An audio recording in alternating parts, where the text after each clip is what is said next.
Unfortunately, we're having some technical difficulties with Zack's program, but we will be coming at you very live with a very exciting edition with Zack very shortly. Right now, we're going to let you check out this band, a little bit of the announcement about Zack's show, and then we'll be back with Zack live very shortly. Like I said, we are having a little bit of a technical difficulties, but we will be back very shortly.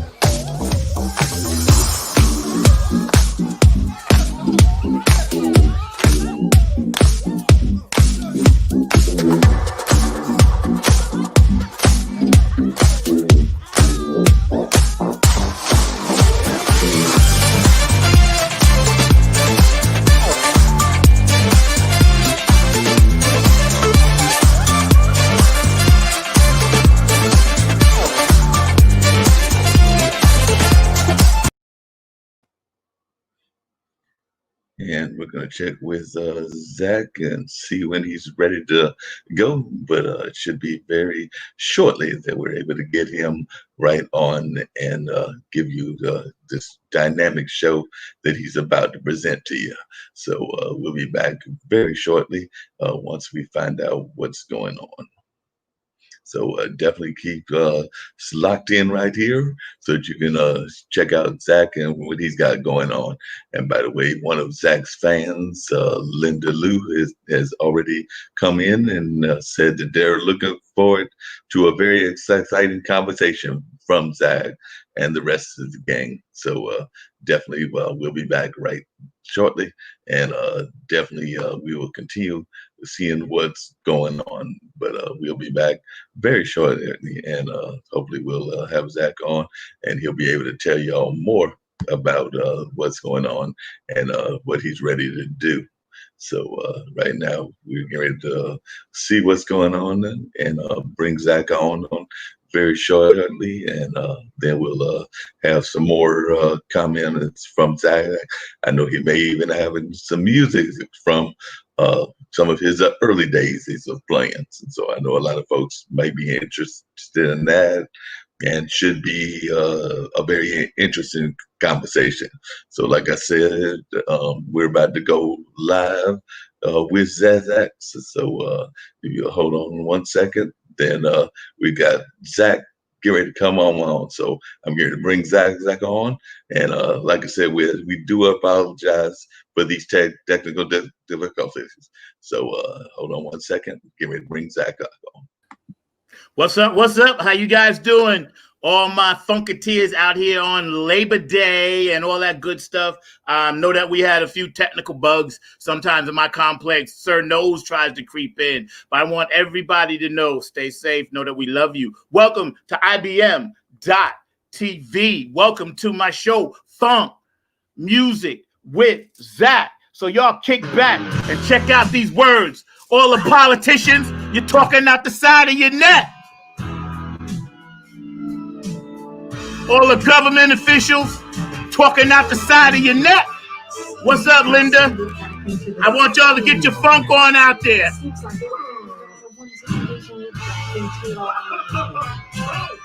All the BS people talking out the side of your neck. All you racist thugs and gangs and KKK members talking out the side of your neck, y'all.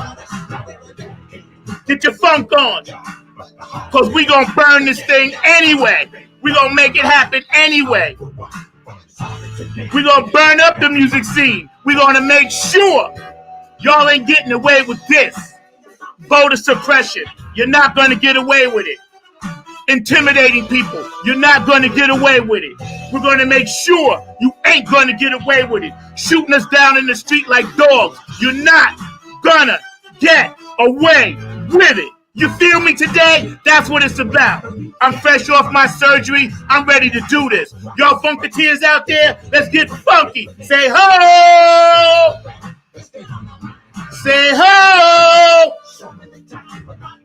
Funk Music with Zack. We're going to be coming hard from now until November 3rd, y'all. So dig it. Dig up.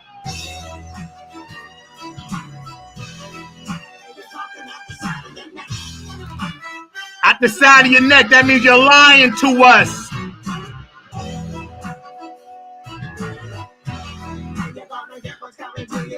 You're gonna get what's coming to you yet. You wait, you dirty suckers. What's up to all my peeps out in Oaktown? All my peeps in Georgia. All my peeps in Florida. Texas is in the house. New York City is in the house.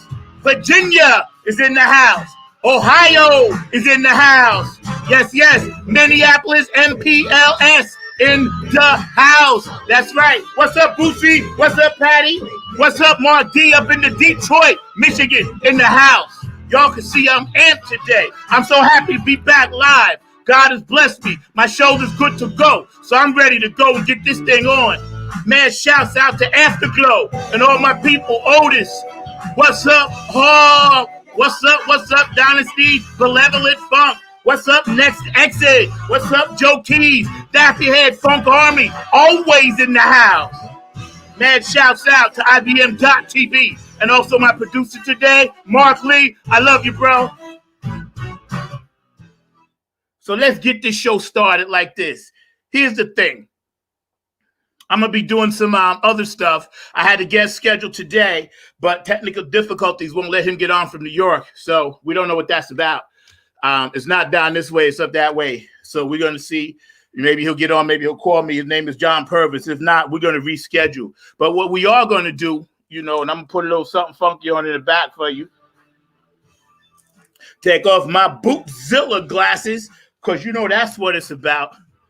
Loving my Bootzilla glasses. Much love. Thank you, Patty. If you guys see me moving my arm too much, tell me to stop. All right? But adrenaline makes everything feel better. And you can see it's a little swollen. Full disclosure, it's all good. I had a shoulder replacement. But you know what?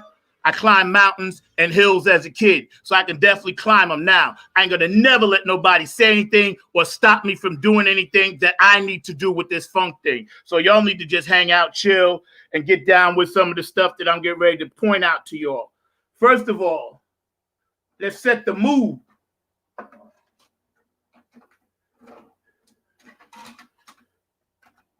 Going back to my heyday when I first got into the funk. A lot of things was happening. I know y'all can feel that, right? Yeah. All right.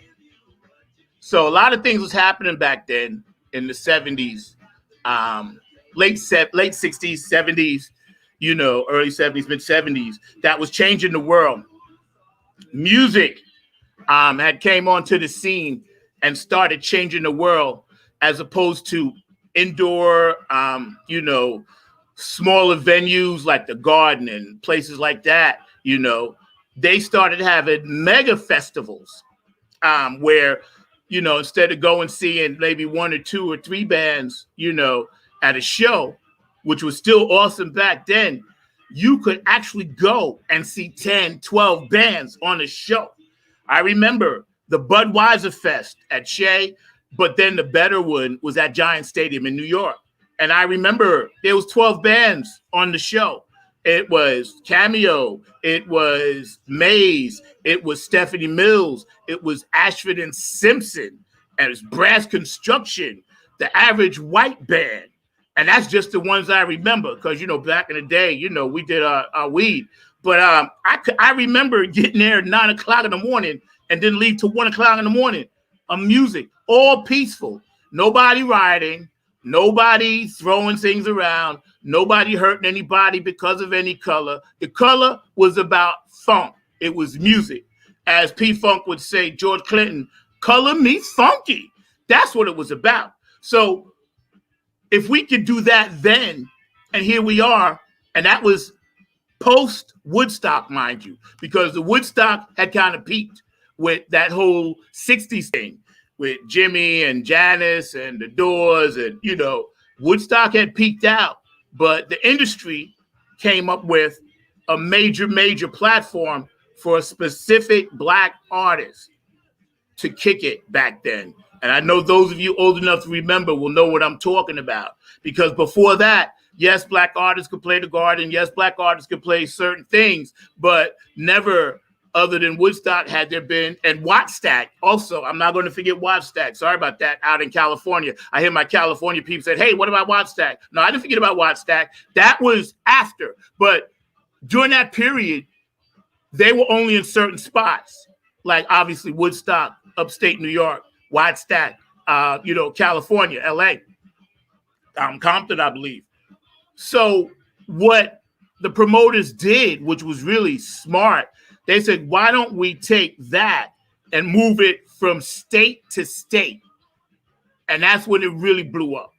That's when it really blew up. I remember seeing Funkadelic at Randall's Island. I wasn't even old enough to be there, but I had snuck in with some older cousins of mine, told them I was going. They could leave me up there to rock. I didn't care. I was going to see Funkadelic, And when those major shows started going from state to state to state, what's up, Linda? I love you.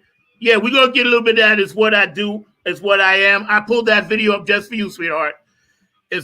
When I in New York, hi, Linda, how are you? Morning, love. What I did is, since I lived in New York, I could go to the same show in New York, in New Jersey, in Philadelphia, and in Connecticut.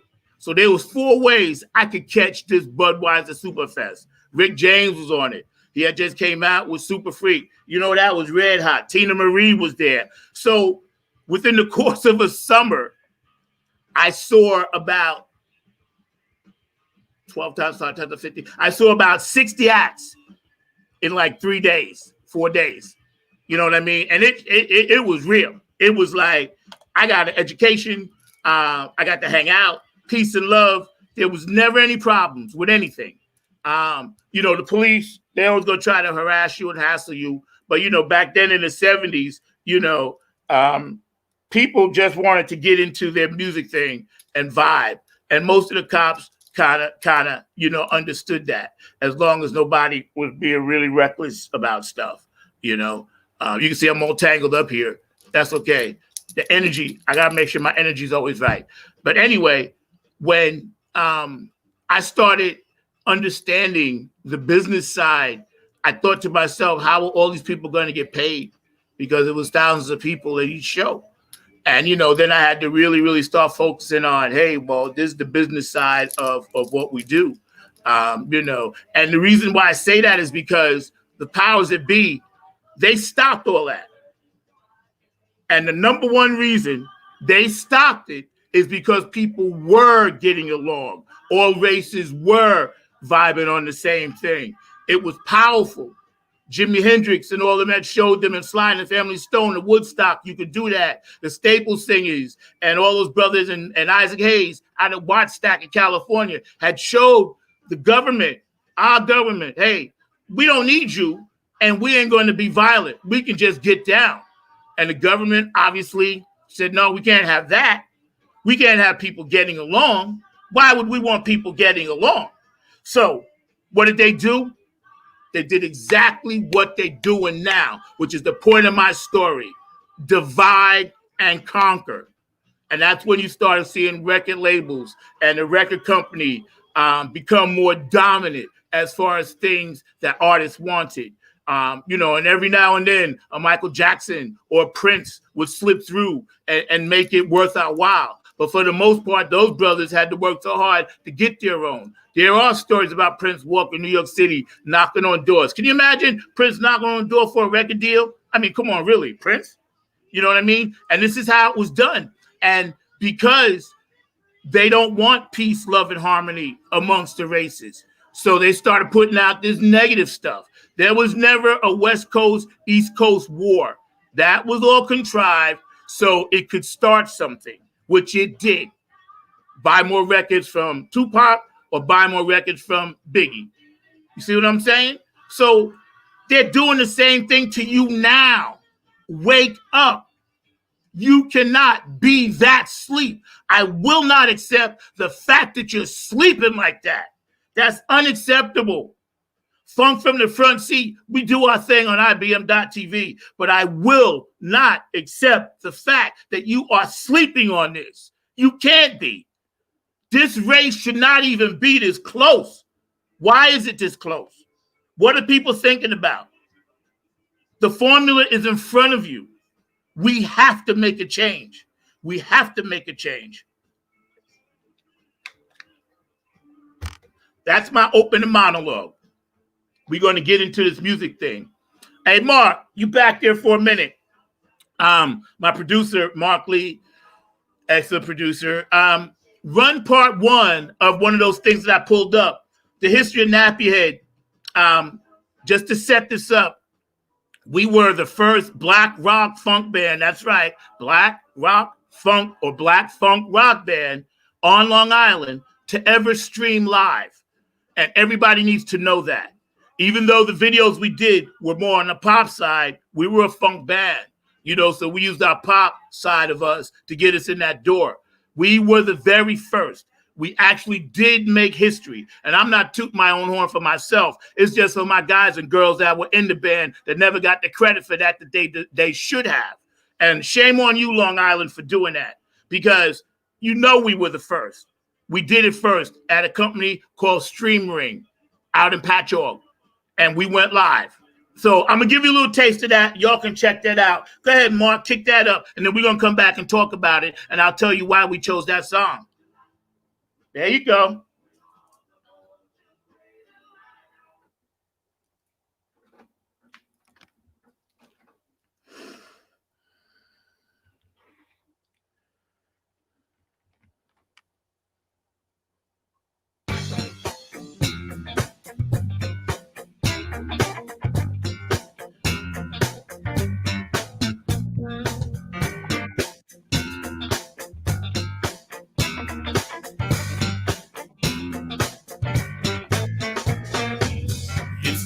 It's what I am.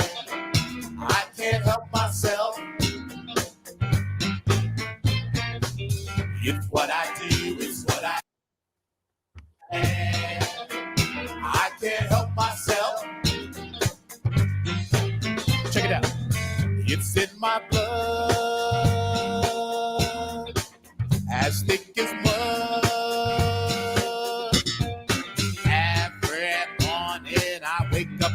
Song on my mind,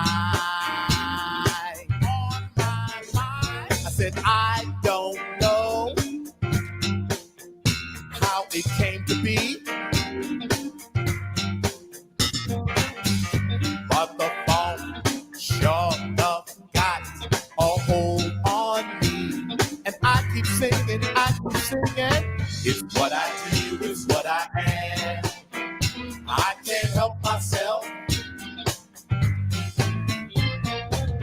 It's what I do, it's what I am.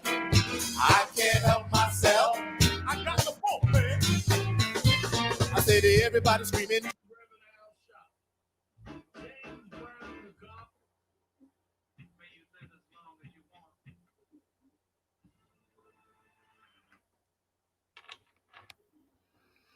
I'm not exactly sure what happened there. It timed itself out. Don't know why. Don't know why Sir Nose is trying to work against us today. So Mark, my going to take care of that while he's back there. I don't know what all that is on the screen or whatever, but maybe we'll figure it out. Not sure, but we're going to run that again. Anyway, the title of that song is called It's What I Do, It's What I Am, right? And the reason we had a lot of songs to pick from, we chose that song. Number one is because it speaks for itself. Because whatever you are, that's what you should do. If you're a doctor, just be a doctor. Stay in your lane. Don't come in mine because I'm a funk artist. If you're into the funk thing, do that. If you're into taking care of people like some of you first responders, mad shouts out to all my first responders out there. Y'all are all on the one, whether you work in a hospital, nursing home, or whatever. If you're good at that, just do that and do it the best you can.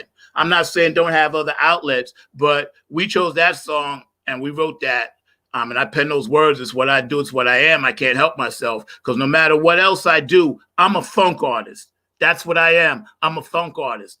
A lot of times people, they don't really understand what that means to be a funk artist, and you can't really explain it to people, and you can't explain to people what it means to be a funketeer. They may not get it because it may just go right over their head. So, being a funketeer is about peace and love. It's not about starting trouble. It's not about spreading gossip. It's not about saying negative things to people.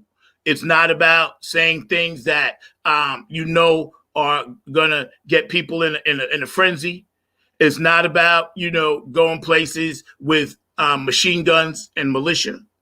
It's not about shoot people in the back as they run by. It's not about beating people, snatching people of any races. And I shouldn't have to say that, but I have to, because people somehow feel like they're left out when they're not. But it's not about that. It's not about any of that. Being a funketeer is about peace, love, harmony, and unity. And that's what we promote here on IBM.TV. Peace, love, harmony, and unity. And that song is what I do. It's what I am. I can't help myself. It's for the everyday funketeer that works hard out there every day doing whatever it is they do, being a mom, being a dad, taking care of their family, understanding, the pitfalls of life, being able to survive off basically nothing all the time. And don't really matter if you're white or black, black people seem to catch the brunt of the worst of it, but it doesn't really matter because there are a lot of people out there that, from all races that are struggling. And I wrote that song for all you guys. It's what I do. It's what I am. The fireman, the policeman, the baker, the butcher, the candlestick maker. That's what that song is about. It's what I do. It's what I am. I can't help myself, In our case, it's a funk thing. What's going on, Mark? What's happening with that video? Not much. I want to bring that video back up and everything. I don't know Well, let's what was bring it going up. on Let's with bring that. it up. So let's rock it one more time. Bring it up.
What's happening, Mark, with that video? What's going on?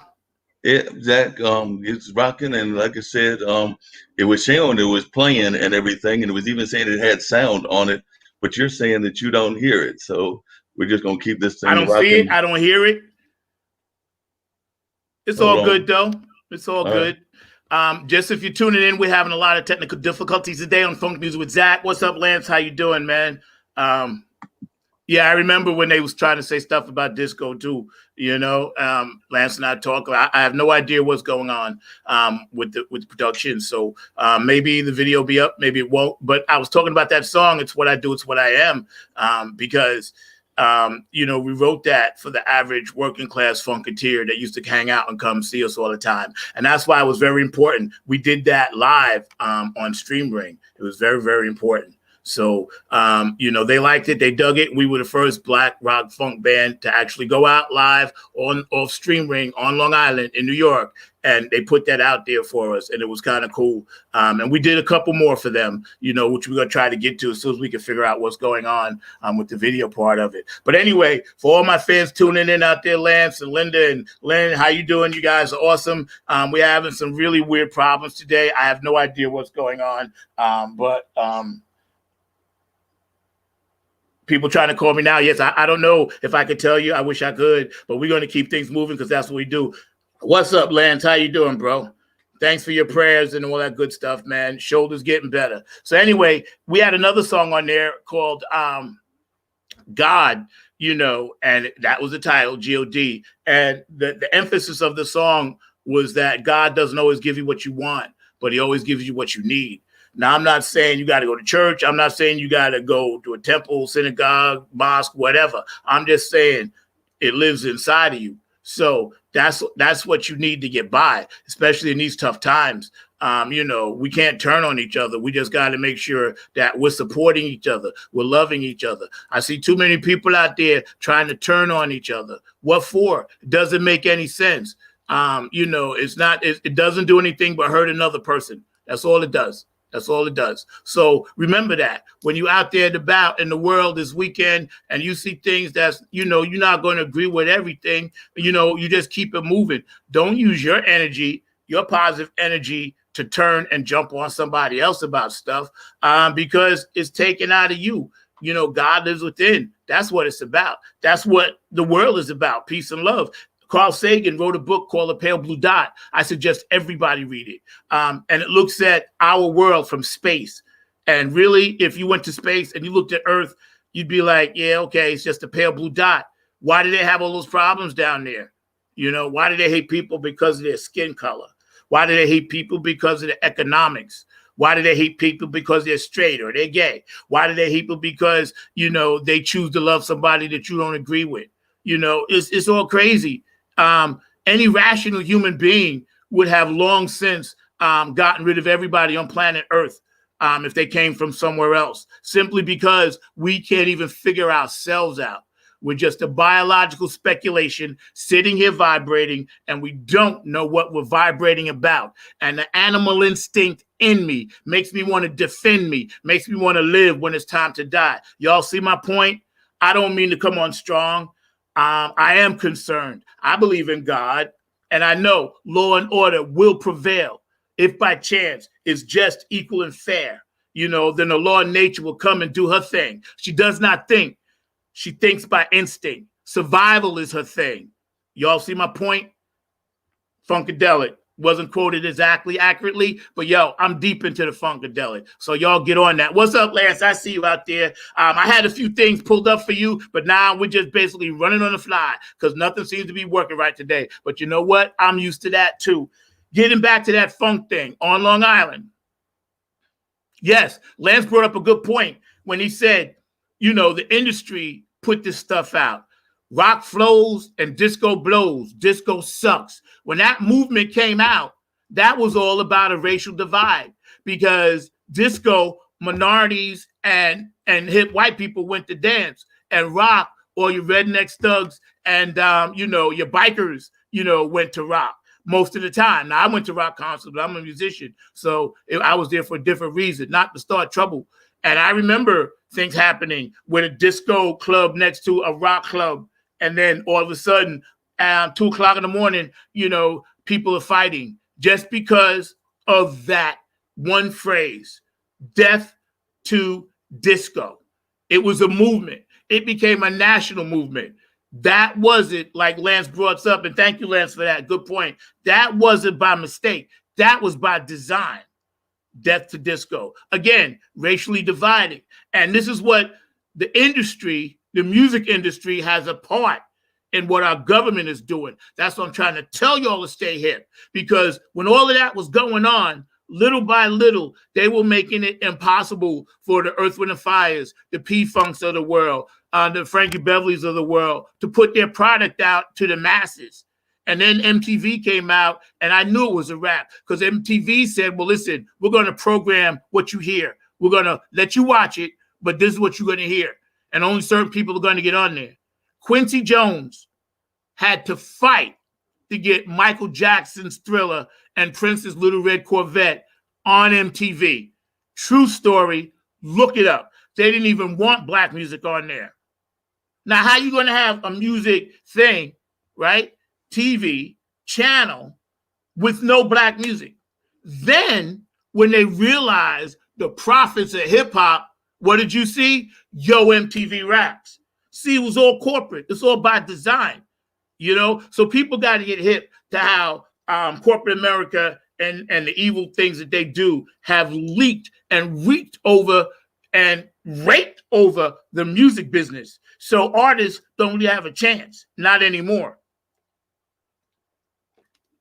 And the problems that I see all the time, when you look back in the day, I go back and I watch a lot of stuff, concerts, because I just like the vibe of it. There aren't mass explosions all over the place. Yeah, you got some pyrotechnics and some tricks, but other than that, cats were just playing straight music.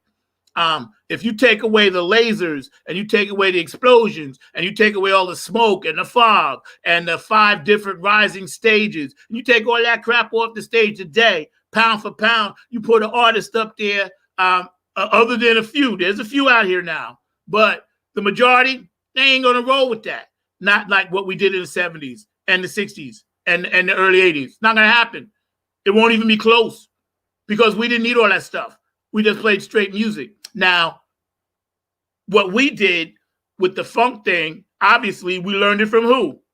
George Clinton, Bernie Worrell, Bootsy Collins, and all of the P-Funk All-Stars, way too many to name. We learned it from them, right? So we're like carrying on that next thing. And we tried to do what we did, and we got stuff out and did what we did. And it was important that people know. That's why when Streamring came with us with that live streaming thing, even though we didn't do P-Funk songs, I wanted people to know we were doing our very, very best that we could to represent Black funk artists in New York City. And that's what that was about. I don't know, Mark, if you have that video ready or not, but I'm determined to get a video in today. Funk Music with Zack live on IBM.TV. Y'all hanging out with us. Welcome to my world.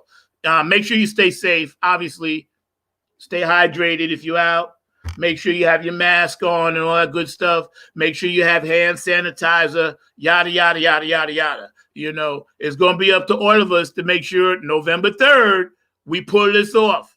All right, here we go. We're going to try it one more time. See what happens, Mark. Let's make this play, baby.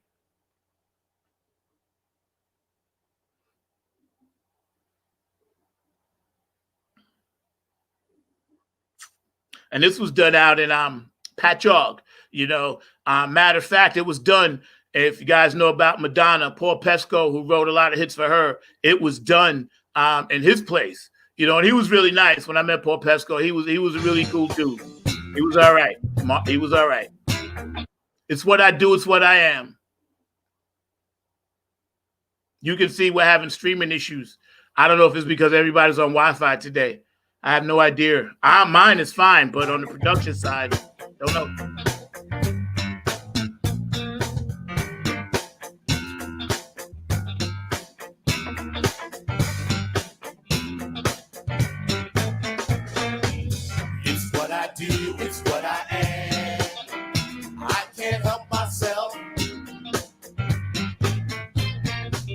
It's what I do, it's what I am.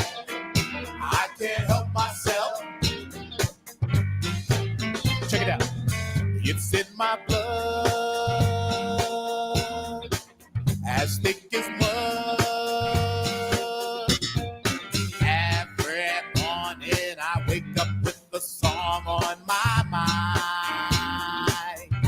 Brings back good memories. I said, I don't know how it came to be,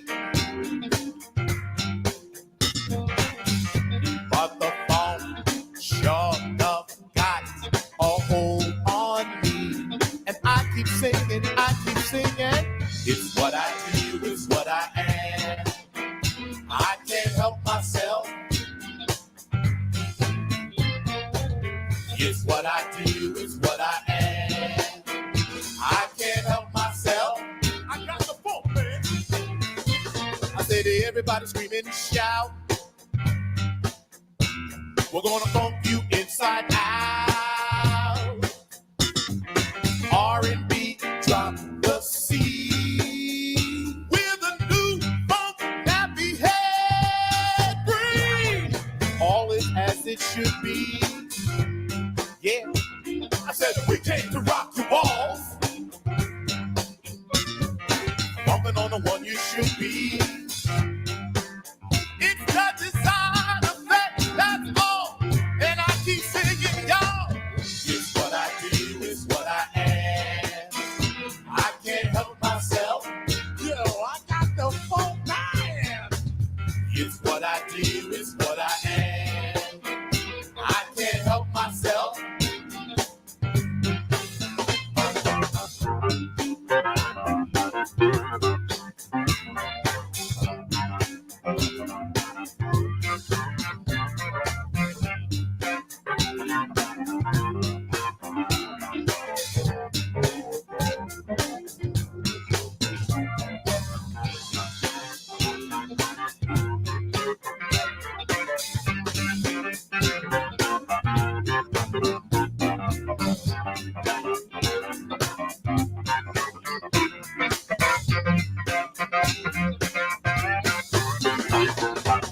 It's what I do, it's what I am.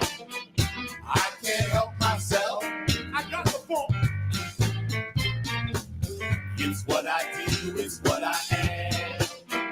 I can't help myself. It's what I do, it's what I am. I can't help myself. I got the funk, man. It's what I do, it's what I am. I can't help myself. We'll funk you any which way we can, any which way you like it. We'll funk you any which way we can, any which way you like it. We'll funk you any which way we can, any which way you like it. We'll funk you any which way we can, any which way you like it. We'll funk you any which way we can, any which way you like it. I will funk you. Which way we can, any which way you like it.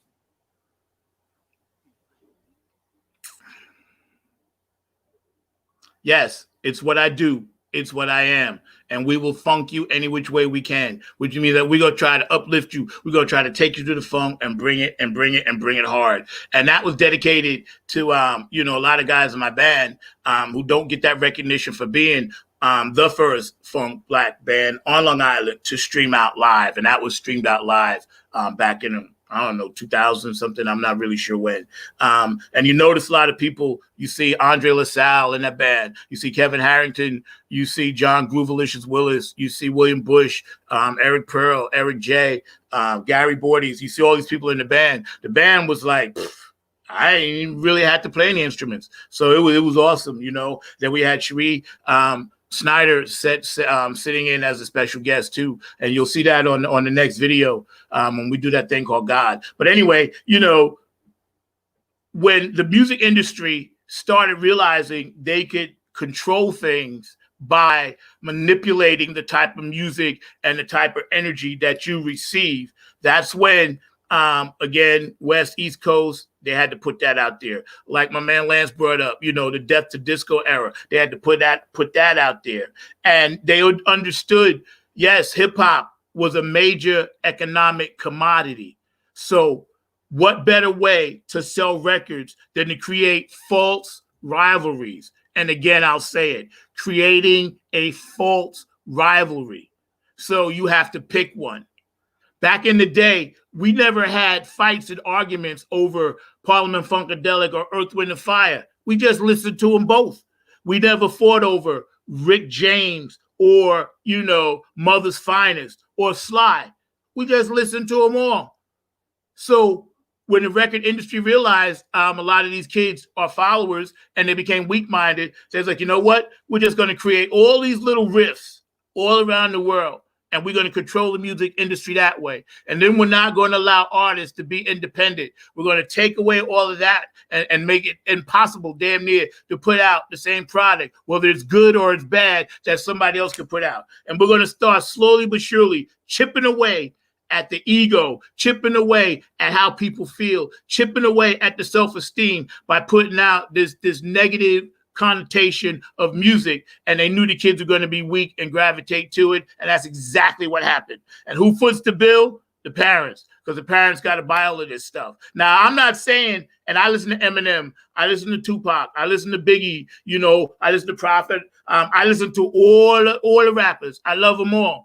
I'm not taking anything away from what their business side of it is. All I'm saying is the record industry has forced a lot of artists to go in directions they may not have wanted to go. Eminem said, listen, I tried to give them gospel. They didn't want it, So he had to come out with that other stuff. And that's manipulation of the music business. And that's partly what I want to talk about. I'll have a part 2 at some other point. Because today things got kind of all, messed up with the internet and, my guests and everything, but we'll still figure that out. Nothing don't stop the funk.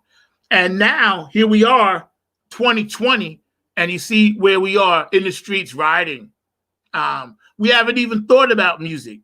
So whatever happened to, hey, let's put on a song, sit back, have a Corona, smoke a joint, and just chill and work our problems out that way? Whatever happened to having your neighbor come over for a barbecue? Whatever happened to, people say, hey, there's something going on at the park. Why don't we all go down there and hang out?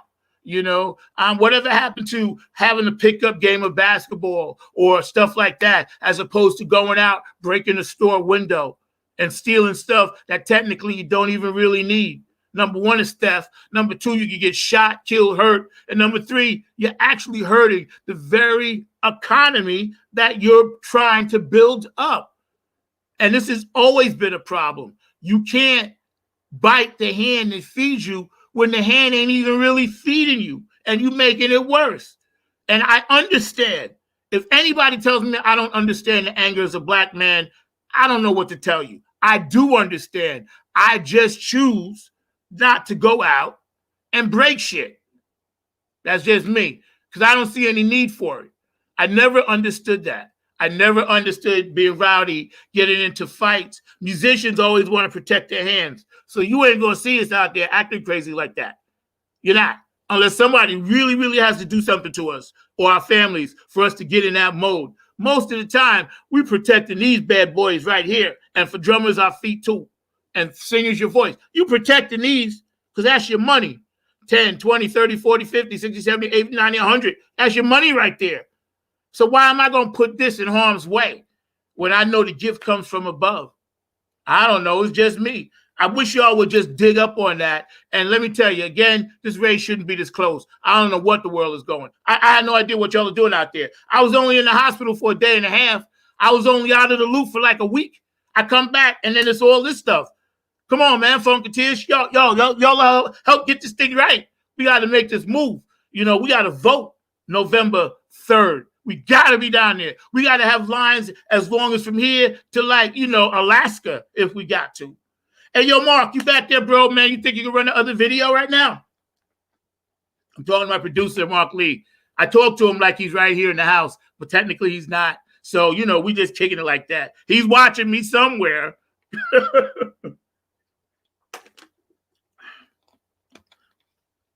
Stay hydrated. Wear your mask. hand sanitizer, stay away from other people, and try to be smart. All you parents, I'm a parent, I got kids in school, do the best you can with your kids, love them, grandparents, love your kids, if you got nieces, nephews, and uncles, love them. That's what it is. It's about love. Got to teach people. That 17-year-old young man was taught that hatred by his parents. So what did they think was going to happen? Not only did he ruin 3 lives, but he also ruined his own. I wonder if his parents thought about that when they was prepping him with all of that BS stuff about racism. I wonder really, truly, in their heart of hearts, if their parents thought, you know what, this is really going to screw my son up. But, I don't care. This is how much I hate people. See what I'm saying? How can you have a logical mind doing that? To me, as I look back, I'm trying to be a hybrid and get on out of here to the next level, So why do we need violence involved in everything? I don't understand that. I never, even as a kid, I never understood that. I have no idea why we need violence involved in everything. Doesn't make any sense. Why do we need violence involved when people are trying to protest for their God-given human rights? The basic rights to not be treated like a freaking animal on this planet. And then I'm going to get shot too? We just did that 400 years ago, 300 years ago, 200 years ago, 100 years ago, 50 years ago, and now we're still doing it. We're not trying to elevate ourselves. We're really not. And that's the sad part. There are a lot of people on this planet, a lot of positive spirits that have been through things in their life that understand love is love, And if you don't understand love is love, you're going to keep continuing to do all these negative things as you follow a fool. And I'm going to say it again. Yeah, y'all following a fool. All right. Remember this. Somebody looking right at you, talking to you, telling you stuff, preaching stuff to you. You can't follow that man or woman. Can't be done. You have to follow a person. They have to have their back turned to you. They have to use what's called leadership skills. Then you follow. That's all I'm going to say. I'm waiting on this video to be pulled up.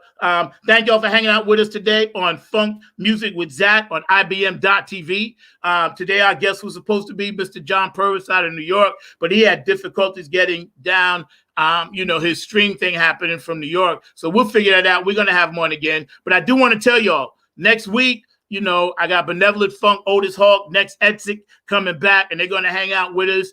And the week after that, on my Saturday show, Funk from the Front Seat, I got Joe Keys and the Late Bloomer Band. So that's going to be hot. They're going to be going live. So it's going to be tight. So, we still got things popping. Obviously, we're going to keep you in tune with what's happening as November gets closer to us. We're going to make sure that everybody stays safe. If you have a birthday today, happy birthday to you. If you have an anniversary, happy anniversary to you. If you have something special going on, a special event, something I should know about, there you go. It's special for you. And I believe, here we go. Everybody get up.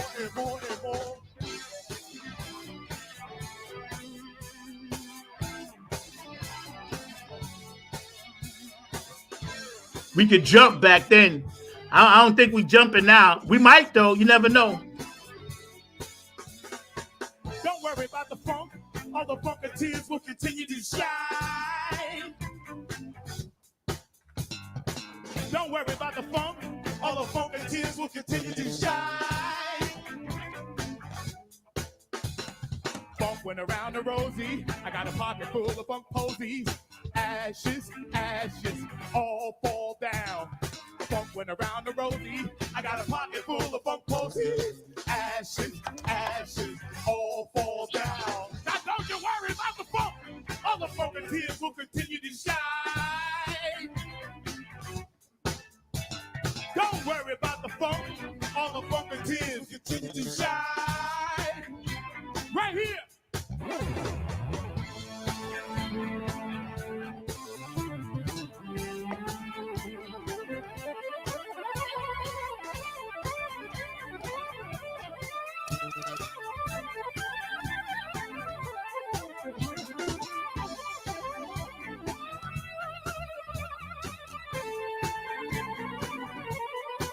Gonna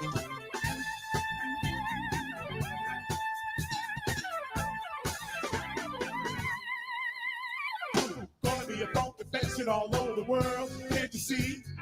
Gonna be a funk infection in the year 2003. Gonna be a funk infection all over the world. Can't you see? Gonna be a funk infection in the year 2003. If you like nappy head bumping in your trunk, say yeah. Say yeah. If you feel nappy head bumping in your trunk, say oh yeah. Say oh yeah. If you like nappy head bumping in your trunk, say yeah. Say yeah. If you feel nappy head bumping in your trunk, say oh yeah. Funky won't let us say, but we're gonna play anyway. Funky won't let us say, but we're gonna play anyway. Funky won't let us say, but we're gonna play anyway. Funky won't let us say, but we're gonna play anyway. Warning, the Surgeon General has determined a lack of funk used to exist all across America. Not anymore. That's right, Funk Infection. That was 2003. So that was like 17 years ago. This is called God. Check it out. Get up, everybody. Praise God, everybody. We're gonna get up. Gonna get up, everybody. Praise God, everybody. I'm gonna get up. Special guest vocal, Cherie Schneider. Get up, everybody. Praise God, everybody. I'm gonna get up. Gonna get up, everybody. Praise God, everybody. I'm gonna get up.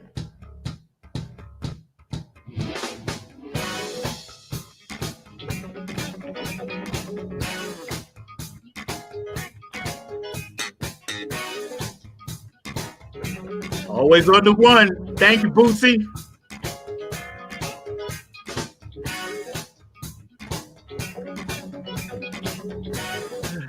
Yeah.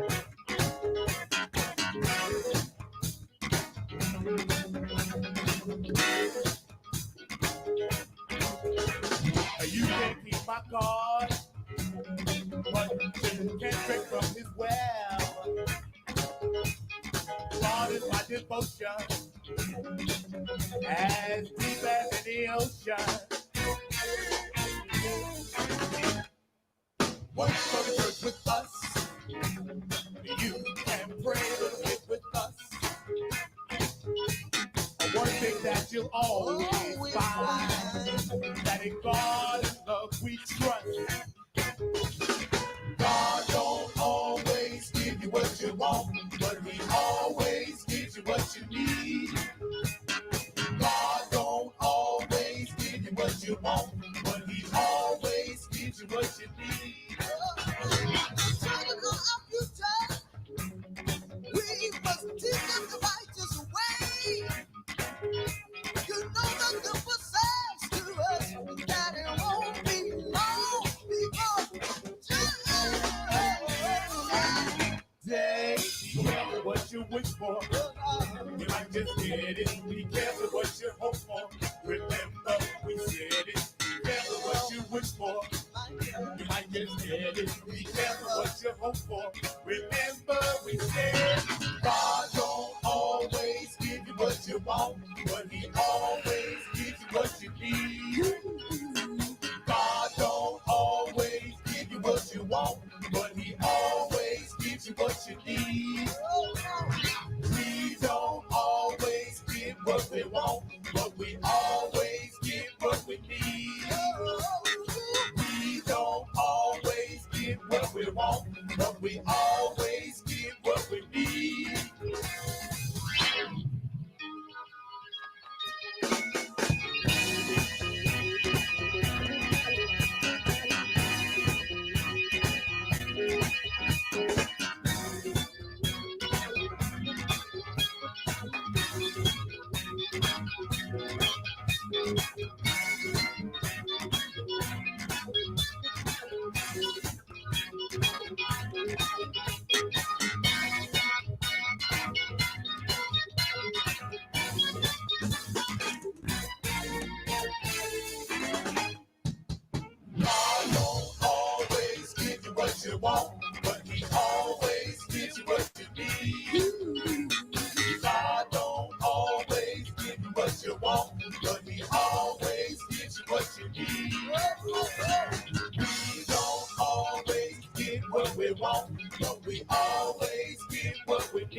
Lance, back in the day, right? Remember?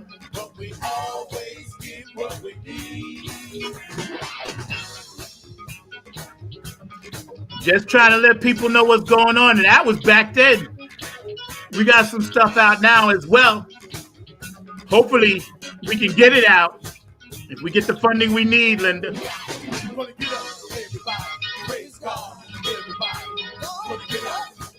Spiritual funk. We were the first.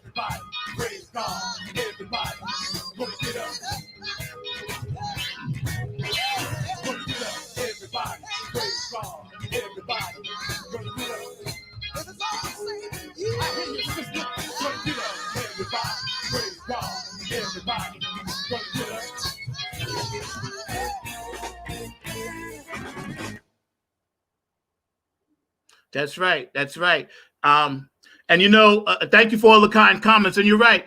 We was talking about how the record label Quincy Jones and like Linda just said, they had to threaten to pull all their stuff off MTV in order to get black artists on there. So again, the circle keeps going. But when we're going to even this thing out?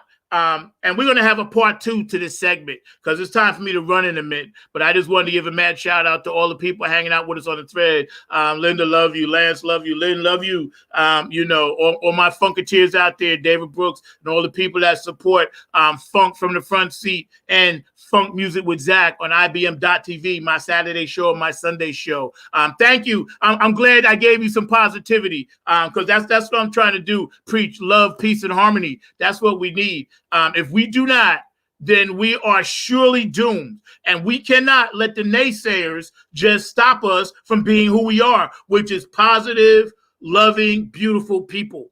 We were put down here for that. Not war, not to shoot people in the back 7 times. Come on, man. That's ridiculous. So keep this in mind as you go out this weekend. Know that there's a home for you here, IBM.TV. Always support, our sponsors. And just remember that I'm not sure why that's so big, but just remember, go out to the dollar store. And Lynn will tell you some more about that coming up later on. And you can check it out and go to IBM.TV website. There's a big green button over there if you're colorblind and press on the button, and you can get some great bargains. So go to dollar store and help support IBM.TV. But yes, I'm reading all the comments. And you're right, Lance. The government right now, they put a chokehold and a strangulation move on everything, including our necks. Okay? So what we have to do as artists, which a lot of us are doing, and a lot of us, you're going to be seeing a lot of independent artists dropping music over the next 6 months, Nappy Head Funk Army included, because they can't stop us. They can't stop us. We're still going to write positive music. We're still going to put it out, and we're still going to preach peace, love, and harmony for one another. All races. Now, let me make sure y'all hear this so nobody feels left out. All races matter, but I don't want to have to keep saying it because it's a given. Okay? All races matter. Remember that. You heard me say it. So don't anybody send me a text or post later. It says I didn't say that because that's not true. What I'm saying is we gotta level the playing field. Yes, LeBron James is taken care of. Yes, Cardi B's taken care of. Puff Daddy and Snoop Dogg. Yes, they're all taken care of. And God bless them. Good for them. But helping the community around you is what you need to do. Go help your neighbor. Go see if your neighbor needs some water. Go help somebody pull groceries out of their car. Walk an old lady or old man to their apartment and keep it from tripping and falling. Let somebody have your seat on the bus if you're younger or the train.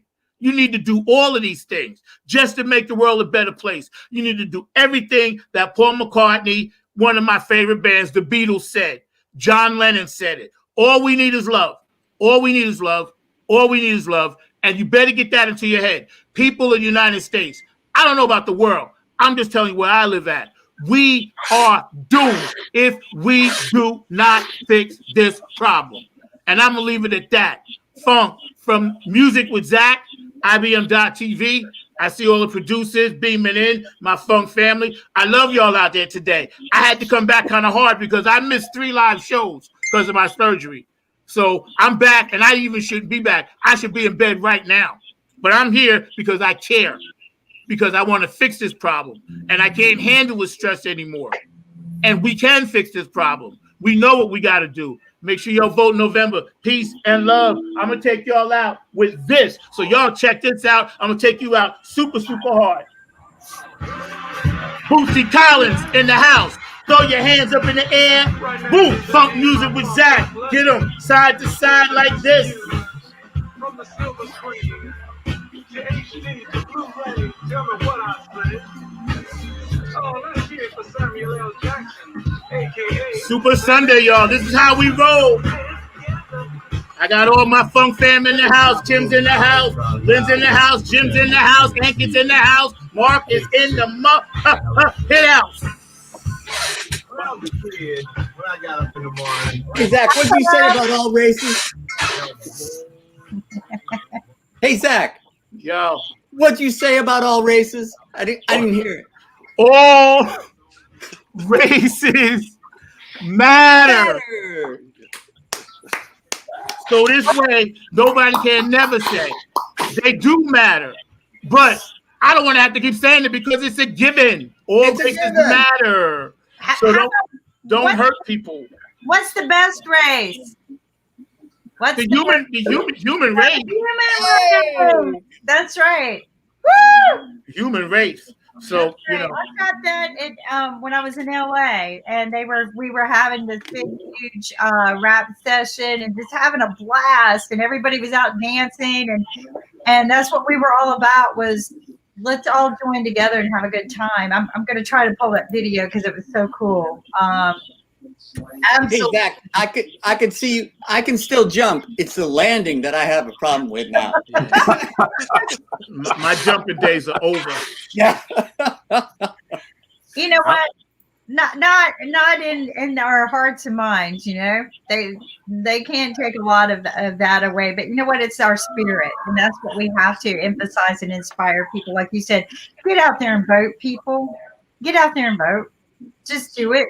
Do what's right, and don't let things stop you from voting. Just and don't go, oh, well, they got it, they're winning anyway attitude. No, this is what I tell all my kids. This is the one time your voice matters in this country. One time, and it doesn't matter if it conflicts with my vote. It's your vote. That's. I don't even try to push my kids to vote my way, because that's not freedom, right? That is not freedom. I try to, share my knowledge, but their knowledge might be different than mine. And so just freedom to vote. Gotta vote. Gotta vote.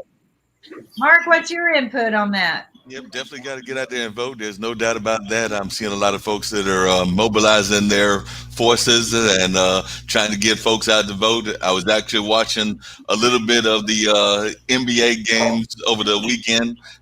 Actually, catch 2 of them this evening, and I know that all the athletes and Zack actually just talked about it, but a lot of them are out there trying to get the vote to go as well. So I know a number of them were out there definitely encouraging folks to vote, and they were making sure that it was known, not just saying it on their jerseys, but also making verbal announcements about it as well. So they were definitely telling folks to get out there to vote. I'm sure that there were folks that were mobilizing folks at the Kentucky Derby. I actually did not get a chance, unfortunately, to watch the Kentucky Derby.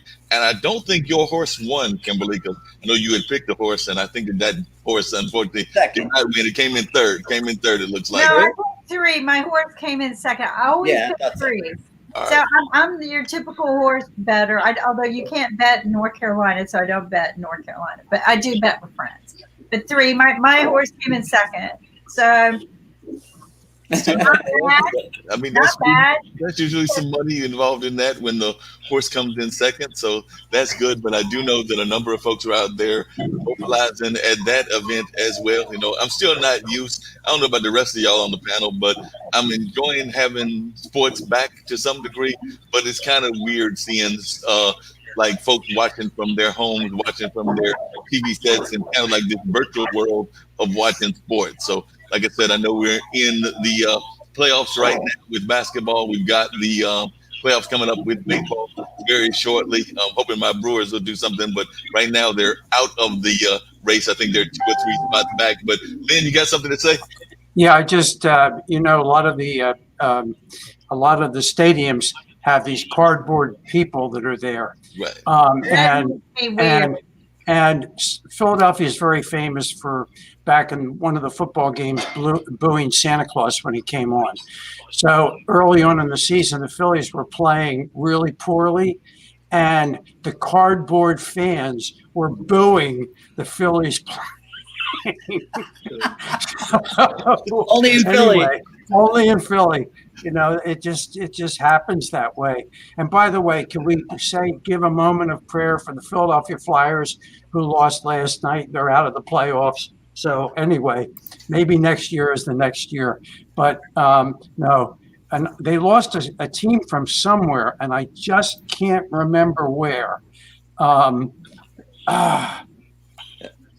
What place was that, Jim? I would expect. I would expect it was in a capitalist place.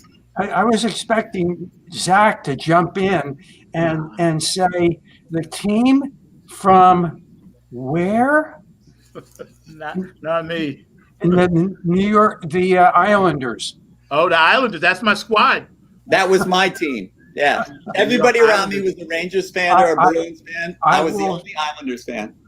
Just record this point in history. I will say that the Islanders had the better team. Okay. Well, back in the 70s, we won 4 in a row. Don't you dare, Jim. Don't you dare. Okay, I'll put it away. What were you saying, Zach? You were saying y'all won 4 in a row back in the 5 in a row. We went 5 times, won 4 straight. It was the drive. Mike Bossy. Yes. So that's when they were big on Long Island. And technically, you could actually get a ticket back then for $22. So actual people could actually go see it. And this was before cable and all of that. So I never really went, but I was an Islanders fan because I just lived on Long Island. Hockey was never my thing, but I like to see when people do what they do on skates. I consider that a degree of difficulty that most people can't do. And I think that's insane what they do on skates. But I think with the sports thing, because so many people, I guess, need it to fill their life and make them feel normal, I think it's a good thing. I just think it's freaky that they're spending so much money on these tests for these people. That's the only problem I have. Other than that, they can play to the live long. I don't care. But I think, hold on now, you testing these people 2-3 times a week, and then I got people dying. I'm not really want to get with that just yet because I know both sides. I understand. I know what both sides are trying to do, but I can't have people dying next to a stadium and you're testing, I don't know, some hockey player or basketball player, or, you're going to test this guy like 5 times a week. They got to get some balance with that. That's my only problem. Agreed. Yeah. So, Zach, I have to talk about back when the Islanders won 5 times in a row. Okay, their goalie was a kid by the name of Richter. Okay, and Richter went to the same high school where my son and daughter went here in Philadelphia, and was actually related to an oncologic radiologist who's a very good friend of ours. Okay. So it's sort of interesting. So I didn't root against the Islanders in those days, only when they played the Flyers. But other than that, they were the little engine that could. Nobody believed in us. Yeah, they were good back in those days. And then they passed the torch to Edmonton Oilers, and they ran 4 in a row. Yeah. So it's different now. That's the Wayne Gretzky era. Yeah. Yeah. I remember Wayne Gretzky, definitely an amazing hockey player, was definitely just great in the game, definitely a true legend. One of the things I got to say that I was glad about the voting and the at least the NBA is I understand that a lot of the major coliseums are actually going to be voting sites. So they actually opened up voting sites where folks can come and vote there and everything. So I think Staples Center is one. I think the one in Houston, but a number of the major sites will be voting sites as well. So they'll At be least able the voters know the way. Yep. Yeah. I had said that 2 months ago. They should have did that. Just get it ready now. But I ain't gonna. I didn't mean to cut you off. I just wanted to say, Tom Seaver, Mr. Met. I'm a Met fan. Wow. Rest in peace. Number 41 passed away last week. Greatest. One of the greatest. So I just wanted to put that out there for all my Mets fans. I didn't forget Mr. Seaver. But go ahead, Mark. I'm sorry. No, you're good. Yeah, definitely, that's a legend that was definitely passed and definitely needs to be remembered. There's no doubt about that. One of the things that I just learned recently that I did not know is, a lot of sports have been canceled. One of those being the Olympics. And I was catching online where they were saying that one of the sports that was going to be in the Olympics for the first time ever was going to be surfing. Now, it's not a sport that I'm really good at, but I just thought that was amazing that they were going to have surfing as a sport in the Olympics. And I think this is going to be the first time ever that surfing was included in the Olympics. So they're hoping cricket, Ankit, before cricket, surfing. Cricket? What's cricket? Hey, Kimberly, have you noticed that every time we talk sports, it always comes back to Philadelphia when Lynn's on? Somehow there's always a Philadelphia. Wait a minute. Cricket. Philadelphia was the home of cricket back in the 1800s. There you go. Okay. So I mean, we have three clubs around here that are still named. One is Germantown Cricket, one is Philly Cricket, okay, and one is I can't remember the other, Murray Cricket. Yep. Murray Cricket. Okay, and they were very big in the cricket world back in the 1800s. So. And then somebody realized that it was really three sports because it includes bowling. So because you have bowlers, and it also includes croquet because you have wickets. So people said, how can we root for three sports when somebody says you're playing one sport? So Ankit, you never can respond to that, can you? Well, Ankit, is cricket an Olympic sport? Not yet an Olympic sport, but we are working on that, and maybe in 2028 it would be a part of Olympics. But I'm still a little puzzled that surfing can be an Olympic sport and cricket isn't.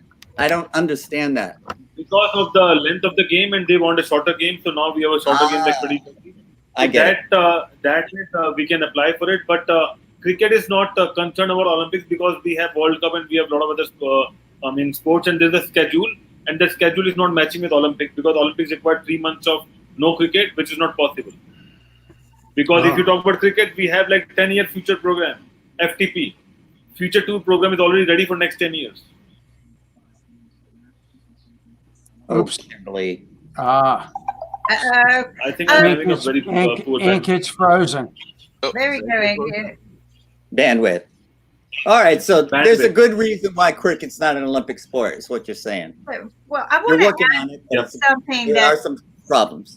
What has been in the horizon, and I hope he comes back. What has been in the horizon and in the making, especially with technology, is esports. Yes. And I'm interested in seeing where it's evolving too, because I work with a lot of VRX people down in Miami. But over COVID, the length of COVID, gentlemen, because I work with a lot of people who are big in inventing and people who are investors, right? A combination. And so a big investor that I was talking with in the beginning of COVID, he's investing in a new esports. And I thought this was interesting because another one in California, guess what he called me about? Guess what I'm investing in, Kim? Esports. So I go, are you investing in the one in New York? And he goes, no, I didn't know about that one. So we're going to see this huge explosion probably in the next 3 to 6 months. By Christmas, esports. What it involves is probably a lot of VR and interaction with people wearing the VR helmets and body gear. There's VR body gear now. So I'm interested in seeing where this is heading. but it is going to be taking us into the new technology era. So, Hey, esports. Kim, speaking of IBM TV and everything, you know that we have somebody that is involved with esports that is on this network on a regular basis, and that is Jacoby that does the Gamers Den. So he actually is Yes, involved with Toby. sports and actually has done some esports tournaments here in the Triangle area. So he's been ahead of the curve and everything. But I've got a question for Lynn and everything. But I said surfing was a new sport. Do you know another new sport that was going to be coming to the Olympics in 2020? If we had a 2020 Olympics, of course, that was postponed or canceled. But do you know another sport that was about to be introduced? And this one might shock you. I'm already shocked. What is it, Mark? Well, Lynn is a big fan of baseball. Believe it or not, baseball and softball were going to be introduced into the Olympics 2020. So quite popular in Japan. Softball is definitely part of different sports, definitely in Japan, and definitely a global sport, as is baseball. But apparently, they have not been in the Olympics. So both men and women were going to be playing baseball and softball at the Olympics 2020. And the other four sports that they were going to introduce, in addition to surfing, were going to be karate. It was going to be sports climbing, and they were going to bring skateboarding to the Olympics this year. But I was actually shocked when I saw that, as popular of a sport as baseball has been for years and decades and even centuries here in America, and it's a global sport, that it had not been in the Olympics. So they were going to bring baseball to the 2020 Olympic Games. So that was going to be a very popular sport globally that they were going to bring to the area and everything. And that actually comes back to Ankhead and everything. So maybe after we get baseball, we can get cricket. So like I said, we're going to get baseball, then we can definitely get cricket as well, because I know he's a big time cricket fan. So like I said, if we're going to have baseball, we can definitely include cricket. Come on. Baseball, we already have the World Series, and it's a little cheeky that only U.S. teams qualify. Unless you can, count a Canadian team. Or World Series, and only the U.S. can participate. The World Series. Come on, we already got it. We don't need the Olympics. That's not true. Toronto. Right, we got the World Games. Toronto won. I said Canada, one or two teams. There was the Montreal team. Yeah. But also every 4 years they play the World Games, and they play it down in Cuba. Yeah. And they have all the different baseball teams from around the world playing that. It's just not recognized as a Olympic thing, but they do it either the year before or the year after the Olympics. So they do have something set up for that, and maybe that's where it's going. But yeah, you're right. Over here, the World Series. And I just think it's a little cheeky of us to say it's the World Series. Yeah. Always is. Yeah, totally. Well, it's very popular in Japan. Very popular in Korea, actually becoming popular in Australia. I don't know whether you know that everybody talks about Hank Aaron and then Barry Bonds breaking Babe Ruth's home run record, but there is a Japanese player who hit, I think, more than 100 home runs than any of them did, and that was Sudahari Oh. And so when people ask me, how is it, I've got to get this correct. Is everything is oh well? And I always say, well, last I heard, right? Anyway, I didn't say that right, but okay. No, Sudahari Oh was a fabulous, fabulous baseball player. And we've got a lot of Japanese players coming to the United States to play. There's a guy in the Dodgers who I haven't seen because he plays for the Dodgers, but he's a two-way player. He can pitch and hit. Yeah, there are. But I want to tell you what I wish had happened, and of course, obviously, you can't turn back the clock. But back in the 1800s, there was probably 1870s, there was a very great black baseball player, and I can't remember his name. And then racism got into it, and they banned the black players from the leagues, and it was a shame because there were so many wonderful back in the days of the old Kansas City Monarchs. Some of the best. Josh Gibson, the catcher, was just a fabulous ball player. Wonder what Satchel Paige, who did get a chance to pitch in the big leagues, would have been like if he'd been able to pitch, when he was in his prime. It He was just good in his 40s. Yeah, and so I mean that's sad, but that's of course history. And the good news is that we are where we are today with the sport, and we're getting a lot more people from all over the world are getting the chance to play in the big leagues. But maybe Jim, maybe one of these days we'll be able to include in the World Series people from teams from Japan, teams from I think Taiwan has some good ball teams. Teams from all over the world, and then it becomes truly a World Series. Yeah, Ankit, you have something to say about this global phenomena?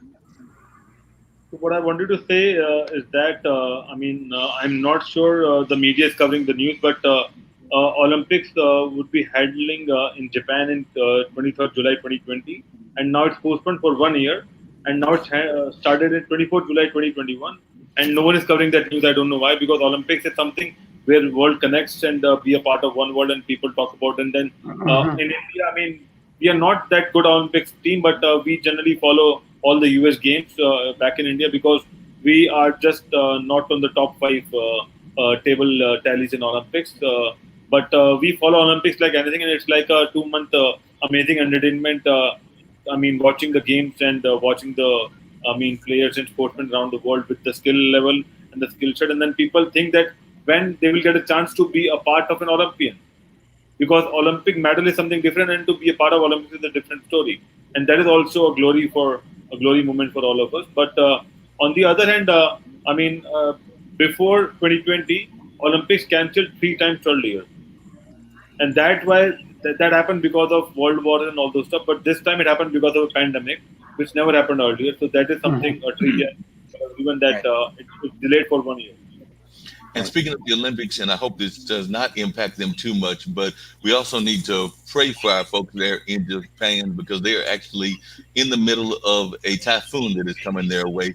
So they're actually planning to evacuate millions. They said the authorities have warned of record-breaking winds and rainfall from Typhoon Taichin, which has already brought down power lines and disrupted travel in the region. So they're already trying to mobilize millions. Japanese authorities earlier today ordered more than 1 million residents of Western Japan to seek shelter as a major storm lashed the coast with high winds and threatened record-breaking flooding. So it looks like they are definitely about to be under some very serious weather, as local officials have ordered 1.8 million people to evacuate 7 prefectures across the region and recommended that 5.6 million others across 10 prefectures seek shelter ahead of the storm, which was expected to pass by Japan without making landfall and head toward South Korea. So definitely serious weather is coming their way. So our prayers definitely need to go with them because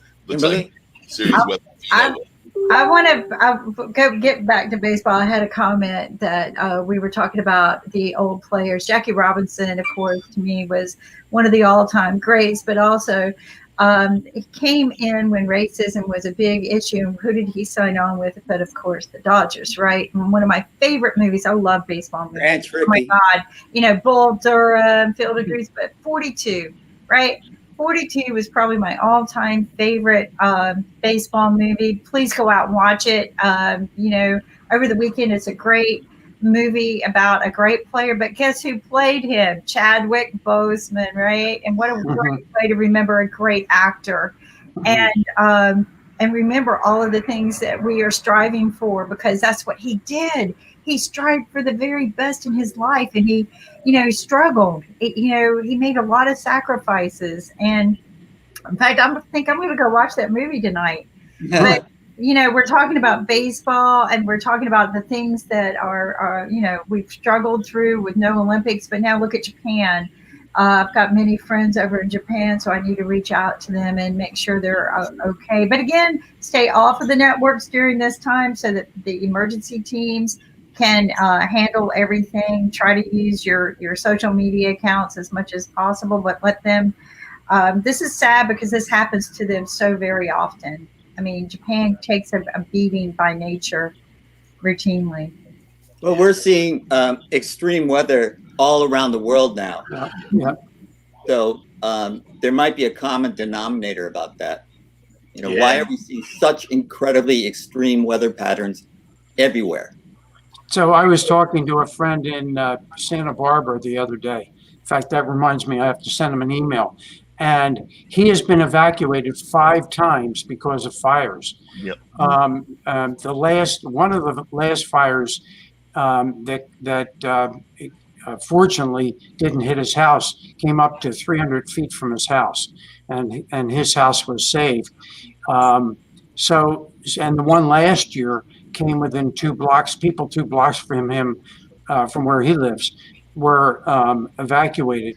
I know, Jim, you live in the middle of some of this, and a lot of those fires are north of you in Napa Valley, but then there's some in the Santa Cruz Mountains, which are south of you, and it's really amazing. I was asking this fella if he was worried about fires this year, and his comment was, "There's nothing to burn; it's all been burned." So in his area, but that doesn't mean in other areas of California. I mean, some of these fires have engulfed areas that are bigger than the state of Rhode Island, which isn't a majorly big state, but it's still big enough. I mean, you think about how big those fires are, and think of all the homes that people have lost, everything that they have, memorabilia and everything that were in their homes, and it's all gone. I just had a friend post a fire he's there, and it's just like a block and a half away from his house, the big fire. Wow. And I'm telling him, please just move out, because he has a little baby boy. Oh. And I'm just like, if you need, move here. Just move. I'll find a place for you, but don't stay there, because those fires, when they shift, that's it. You can't. You can't outrun a fire. You cannot control these fires, and I know firemen who have died in these. Especially when they become one of those, what they call like a fire tornado. Fire funnel. It's a fire funnel. Yeah. And so when the winds are blowing a certain way and they become a fire funnel, that's it. I mean, they because they're so hot, right? They're not even fueled by gasoline. They're fueled by their its own oxygen at this point. And and I have friends who are firemen there, and they haven't rested in weeks. And Kit? So, Jim, can we have a solution for fire for California and Amazon fire as well? Because we need to come up with a solution, because we can't just see, forests are dying like this in front of our eyes. Because if you go to Amazon fire, that fire is going on from past couple of months as well, and we don't have a solution.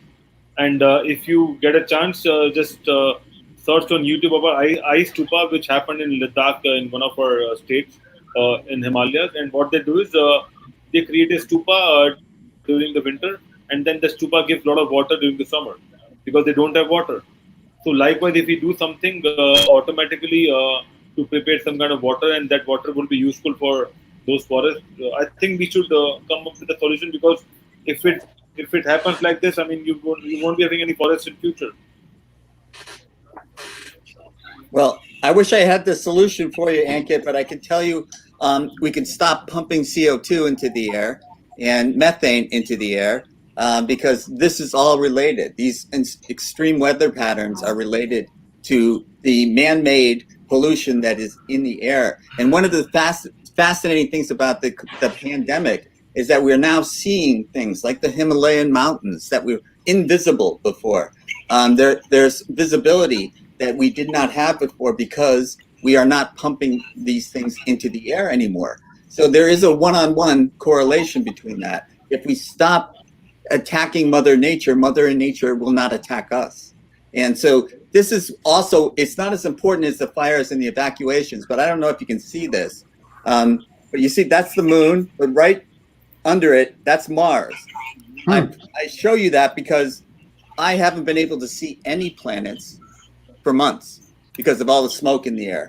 Right. And so we have moderate in the morning, and then it gets unhealthy in the afternoon.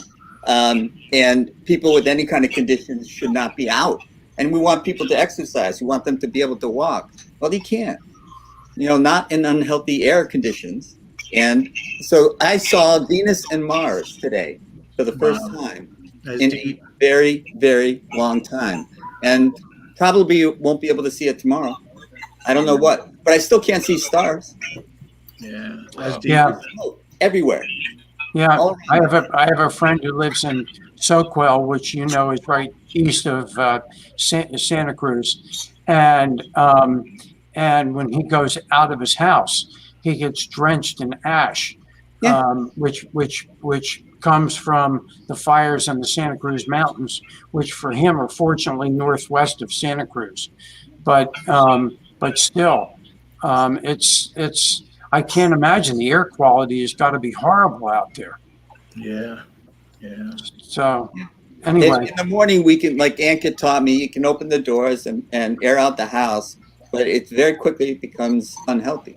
Mm-hmm. Yeah. Getting back to what Jim said about catastrophes or the word, I don't know what word you use, but we're having all of these weather events, major weather events. And a lot of people have, again, made that into something that doesn't have to be political. Science is not really necessarily a political thing. And we've lost how much off the polar caps, and it throws off the birds, and the eco cycle is all screwed up. And then you got tornadoes, fires, floods, and then you have some places that are just like burning up with heat. Like, well, it's 130 degrees in Arizona, something like that. And there was no fire, no nothing. It was just pure heat that they said they had never felt the likes of before. So my thing is, okay, how do we take something that is not a political thing, get it out of the hands of the political people and give it to common sense people? How do we do that? Because until we do that, we're screwed.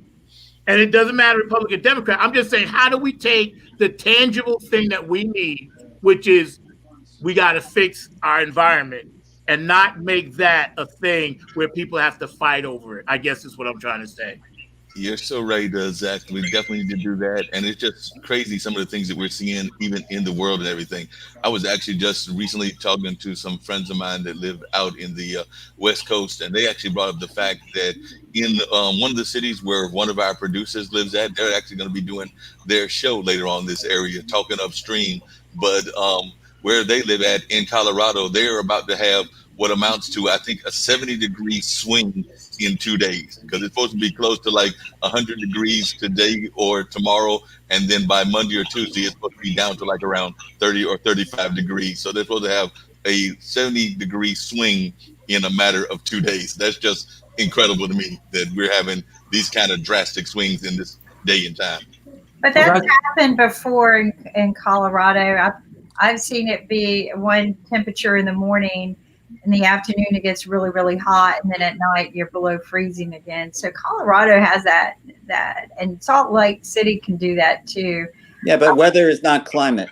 Well, right. Climate changes have occurred, and if I've been watching, reading the National Geographic for years about this, right? How do we take it out of the politicians' hands? Right. People have been doing that for years, but the problem is it costs money.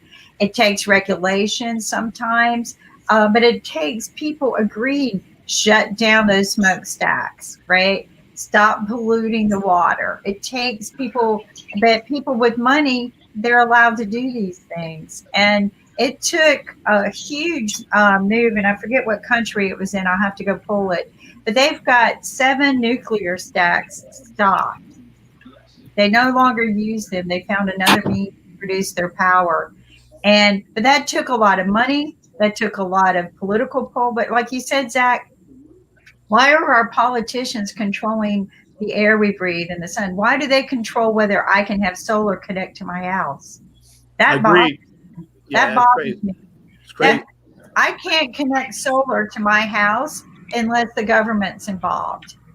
That's But wrong. But here's one thing, Kimberly, that, and I said this once before in the store, people don't seem to understand. Everybody's talking about let's not pollute the country. Let's not pollute the country. So let's go all electric vehicles. Well, first of all, batteries themselves are Dangerous. are dangerous, and actually the components of batteries are much more polluting than people understand. But then you've got to create the electricity. And to do that, you have to create more electricity than we have now. And 40% of our power generation is based upon coal, which is pollution, which causes pollution. So people don't understand conceptually that by going to all electric vehicles, they're creating more pollution than if we figured out how to use biofuels. And I think we've talked about this. Obviously, the best fuel, when somebody finally figures out how to do it, will be the hydrogen, because when you burn hydrogen, it turns into water. So there's nothing polluting about that.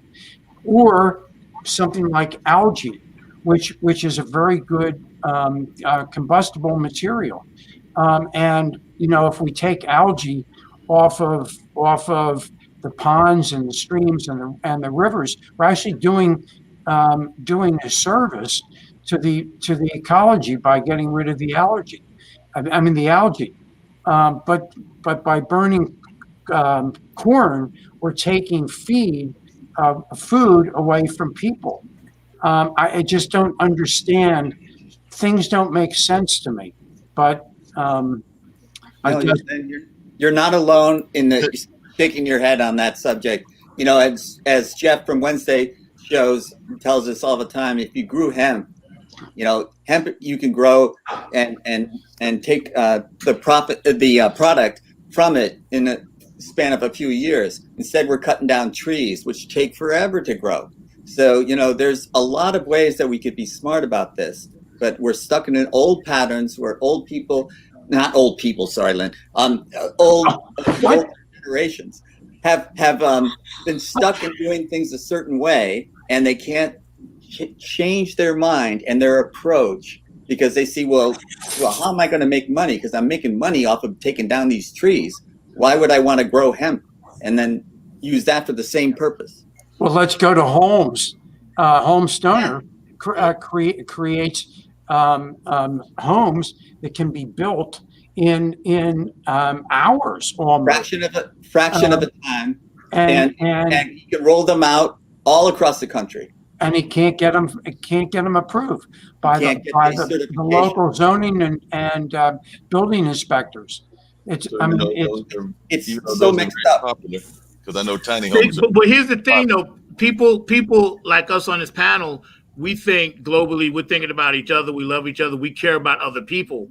And yes, even though we all have corporate stuff, or whatever, or music, or whatever businesses, right? It's like you're thinking about somebody else when you want to do what that gentleman did with the homes, or like what Kim is trying to say, hey, I can do my own thing with my soul stuff. You're always thinking about another person. So until we get that mindset, they're never going to change. So we don't waste energy on people that aren't going to do it, because they're just not going to do it. But we got to try to figure out ways around them. And like you said, Jim, they're always going to be thinking about how they're losing money. A millionaire, this guy I knew once told me, listen, he said, I don't think in terms of how much I'm going to make on every deal. He said, I'm always thinking in terms of how much am I losing if I don't do the deal. And this was a major millionaire, owned record companies, owned, grocery stores, food lines, chains, supermarkets, owned everything. And he said, I'm always thinking about how I'm going to lose money.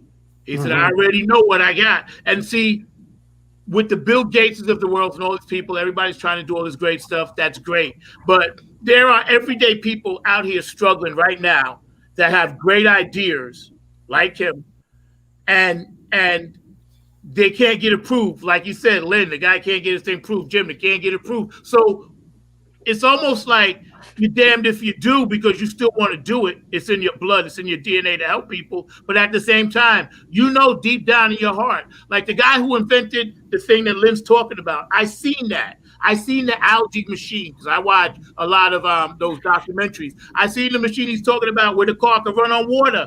The guy did it in New York and California. He put a gallon of water in. And then I seen the one where the guy was taking the cooking oil from old McDonald's and putting it in and Burger King. And they're using this. And the government's like, no, but you can't do that. But the guy's like, I'm telling you, this works. I'm doing it, you know? And there was out of the science is there, Zach. It is. And out of necessity, we have to figure out ways to bring this new life to this other stuff because they're never going to just let us do it. No, in Iceland, they utilize the diesel in the manner that you're speaking of, where they take and recycle oil. Sometimes they even grow the oil to do that, Zach. So those are brilliant things that the cities themselves do. That's how they cleaned up the country and air and everything. My nephew was doing the same thing, but the thing is to get somebody to back it to make it more affordable. I mean, I think he even built some kind of thing that filtered the oil so he could put it in his diesel car. So there are so many things we could do, but regulations just makes it so blasted tough. And like you said, how do we get around it? Like if I install solar on my house and I don't do it through the government and the utilities company, I can be arrested. I'll be fined and I can be arrested. Florida has even tougher rules because more and more people were going off grid, basically is what they call it. Yeah. And the government doesn't want that to happen. Utility companies won't make money off of you. So we did invent a tool, the H2 Hope that I love. It's portable. You can use it in your own whole house. You don't have to go off grid, right? You don't have to go off grid, but it is an attachable solution. We built it and it's invented and patented so that it can be, scalable to take care of your whole house. Very affordable. I had somebody come and give me an estimate from Duke Power and the government of how much they would solar our house. $85,000. Oh. Now I ran a one panel, from the invention we have, right? And that one panel and a stack of batteries will run a 3-bedroom house with 2 bathrooms, right? So you're pumping water too. So we already know we could do it for half the cost, but they're like, oh, we're going to have to put, X amount of panels on the roof. And because the sun's over here and it's going to, on and on and on. And I'm like, I got this portable unit, $2,500. Well, we have the science. We don't have the political will. And we're still pouring the political capital into the fossil fuel industry. So, we've got a long way to go. And I'm just hoping that kids growing up today who will have the power in the future are learning these lessons. And so that maybe my generation will never see it, but maybe they will. Well, part of the problem is the political action committees, because the PACs have so much money and they represent the people. The people who are keeping us from doing the things like Kimberly wants to do with solar energy, or the use of all the stuff from McDonald's, all the cooking oils. They don't want that to happen, and the oil companies back these PACs. They finance them, and the PACs then go to Congress, and Congress is afraid to act because these people are putting up money for their campaigns and they want to be reelected. So our system is all basically screwed up. There's a great Yiddish word that I love to hear, which is called verkaktet, and that means all screwed up, and that's what it is. So unfortunately, but look, it's I hate to do my own transition. Because where is Mark, who should have been transitioning me earlier, or Nick? Mark is sleeping today. Let me tell you, I was looking for 5 minutes. He was gone. Yeah, 5 minutes. He was gone. How do we send things that people need to these areas that are affected by these extreme weather conditions, like Oh, in Louisiana, fires in California. How could I help them? what a transition, Jim. Okay. Anyway, what can I say? So we're going to talk about our online dollar store, okay, which is we support Money Masters PBS, which is the owner of IBM TV, and by supporting us, you can also do a lot of different things. By supporting our store, you're giving, well, oh, forget about the face mask for a second. You're giving to a wonderful, wonderful program that Money Masters PBS has. Their mission is to reduce the gap between poverty and financial sustainability by providing financial education that results in financial fitness. But aspect number 5 of financial fitness is paying forward. Well, you can do that by helping the people in California who are suffering because of the fires and losing their homes.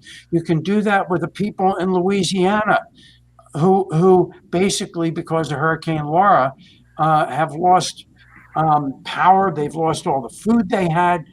They've lost pretty much everything in a lot of homes in Lake Charles, Louisiana. So what can you do? Find a not-for-profit in those areas, get the address, and send stuff from the dollar store. Send essentials that these people need. Send soaps. Send things for the kids that the kids need to keep them occupied until they can get back to their homes. If they're babies, send some baby products. We have good quality products. And when you do that, not only are you helping the people in need in places like California and Louisiana and other places in the United States which may have needs, but you're also supporting the mission of Money Masters PBS, and you're saving money because our products are less expensive. They're not cheap in terms of being cheap products. They're quality products that we sell for less money. So why not go and accomplish 2 things of the 5 aspects of financial fitness? Number 1, which is save money. Number 2 is invest that money, because when you do, you have it to spend on essentials, spend for your taxes, and you have money left over to pay forward. Whatever your favorite charity is, that's fine. But when you save money on the dollar store, okay, on our dollar store, basically what's happening is you are also contributing to the mission of Money Masters PBS. And Jim, I hate to take this away from you, but Zack started it. He said, you don't even have to worry about the link. Just go to IBM TV, look at the big round button. It is green, but you don't have to worry about that if you're colorblind, because it's big and round. Click on it, takes you right to the website. And that's where you want to be, because we have over 4,300 items. Look at that big button. Yeah, there it is. And I'm not colorblind, but my father was. But because he could see circles, okay, he could click on the button. So click on the button. I don't know who's bringing up some of the pictures, but whoever is, if you bring up the website, all you have to do is click on Shop the Dollar Store. Okay, click on that button. Click on that button. Click on that button. Oh, well, and you get 4,300 items that come up. And I'm not going to describe all the items. I do want to say that we have face masks, okay? And by the way, we deliver for free for orders of $25 or more. Well, 50 masks cost $25. So, Jim, how much is that per mask? 50 cents? 50 cents. Okay, but we also have a gift token program. And people immediately get $5 worth of gift tokens just by signing up to become a customer. Well, now if you shop and you buy the face masks and you apply the gift tokens, it's going to cost you $20, shipped for free to your home. Okay, and now how much? No, Jim. It's 40 cents. Oh, Now, if you sign up as a customer between now and the end of the month, you get an additional $5, which is $10. Okay. Now I it's got going it. to cost you $15. And now, Jim, you can. Okay. Now it's 30. Now it's 30 cents a mask. I skipped ahead. You skipped ahead. Yeah. And we have great products. We have CBD products, CBD patches. I have to go out and do some work in the yard when we get off here. I'm going to use the patches because I have tendonitis. As Kimberly always says, use them ahead of time. We have things like Kimberly's favorite. We have the Minion napkins. So 4 of the 5 of us are members of the Minion Napkin Club here. Zack, you got to get in. You got to get your Minion napkins, okay? And we're going to send them to My Anki. Minion guy. You got that. There you go. So lots of stuff. CBD patches, CBD gummies. CBD gummies, you bet. And so, in fact, actually, my wife and I were looking at the site this morning, and we're going to order some of those.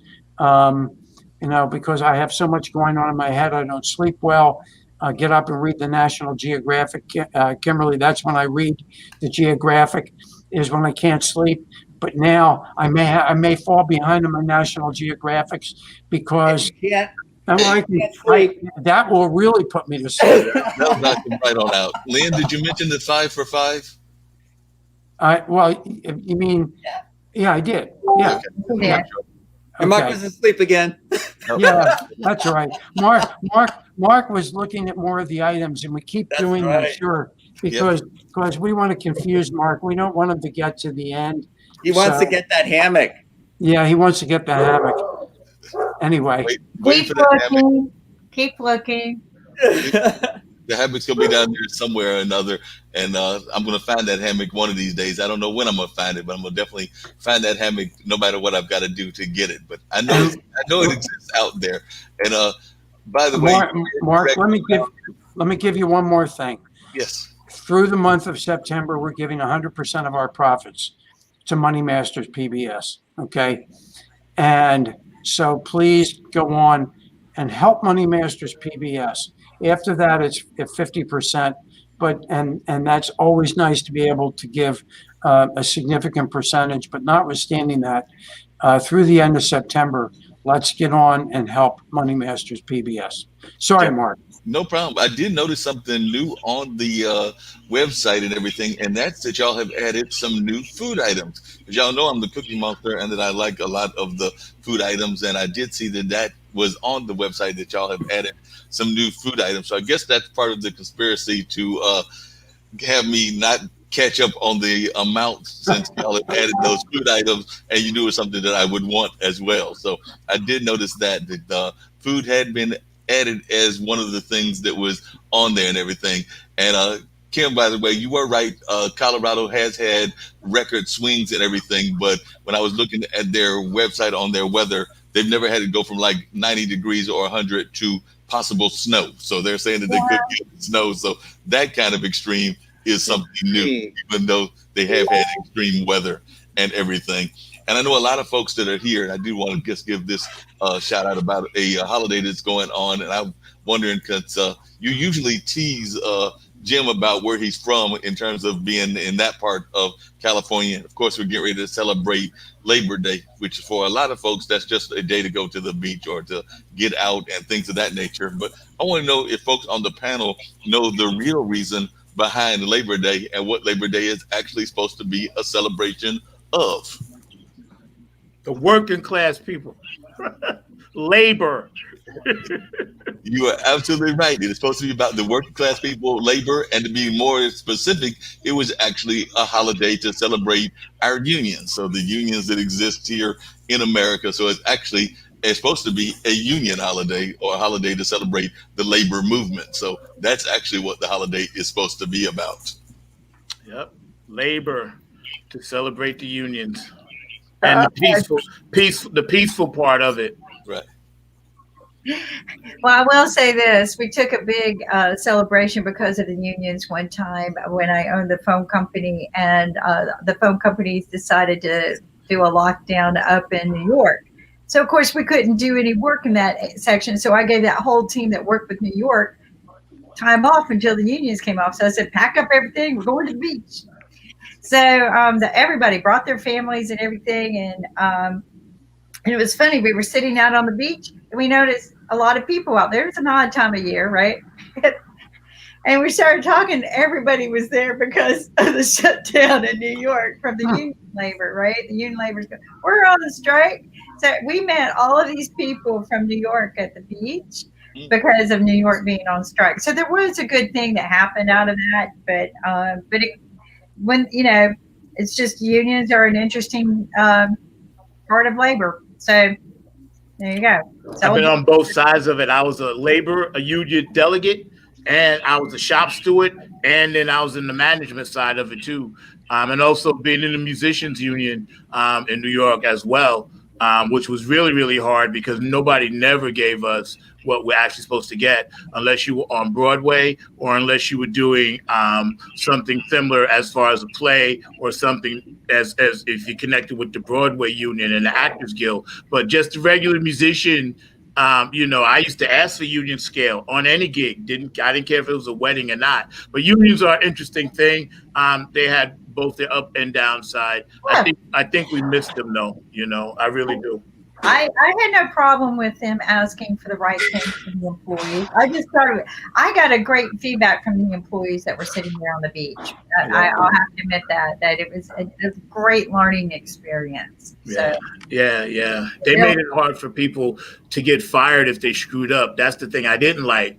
But then the thing I did like is that they would protect you so nobody could really harass you. So, but I remember working and it was like a guy, he had a substance abuse problem, but at least like 3 months out of the year for years, he was just going to be gone.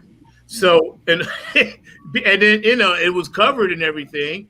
And, but it was just weird to see that because he really wasn't being productive, but the unions made sure he was protected, and that was something that I always thought. I was like, well, that seems like a bit excessive. I could see 1, 2, maybe even 3 times, but this guy was into like his 12th, 15th time, So it was, but that's the union. You pay for it. They're not going to let you get fired. So they would send him to rehab. And every year we knew, okay, we almost started planning it around the summer. I was like, I bet you so-and-so, he going to be out this summer for 3 months. And then he'd come back in the fall. So it was almost like a plan. He was like, okay, I'm going to make sure I get really, really high. They're going to kick me off the job. The union will protect me. And then I got all summer to just chill. And I'm not making slight of his addiction because that was no joke. That's a real thing. But unions, man, they're funny. They just, we all know who runs the unions in New York. Yeah, we won't go there. Try Vegas unions. They scare me. The Vegas unions slightly scare me, especially when we had to do conferences there. And, you have to go talk to Guido to take care of everything for you. You think that they're tough in Chicago. No, Vegas was pretty bad. And I'd always get, just pay me a little extra more money and I'll take care of that for you. Yeah. Well, Philadelphia has some very strong unions.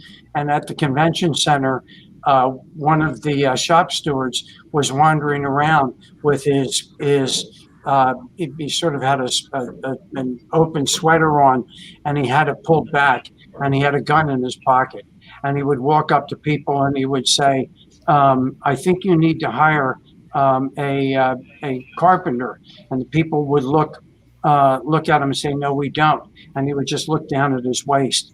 And the people would turn around and say, well, I guess we do need to hire a carpenter. You're hired. Yep. Yeah. And whether you needed him or not, you hired a carpenter and paid him for doing nothing. Yeah. Not just any carpenter. No. So that was, and that's ultimately that union was not running what was happening at the in the convention center. But Anyway, so be it. Yeah. Unfortunately, I have to take your leave, folks. So Yeah, we're gonna wrap everything Me too. up, everybody, very shortly and have, everything. have a great day. Jack, Yeah. your arm is looking good.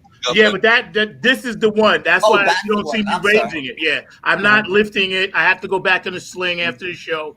Yep. I have to get back on the ice to sling, but I'm okay. I'll be all right. Don't worry about me. All right. I am worried about you. Thank you. Though. I want you to worry about me, but I'm Yeah. just saying I'm okay. I want Okay. you all to worry about me, but I am okay.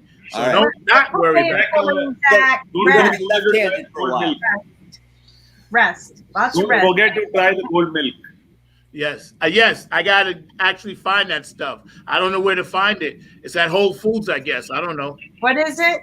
Something Ankit told me to get. Oh, Was I it? told you to have the turmeric milk, which is a gold milk, and Turmeric which is a good milk. for your shoulder.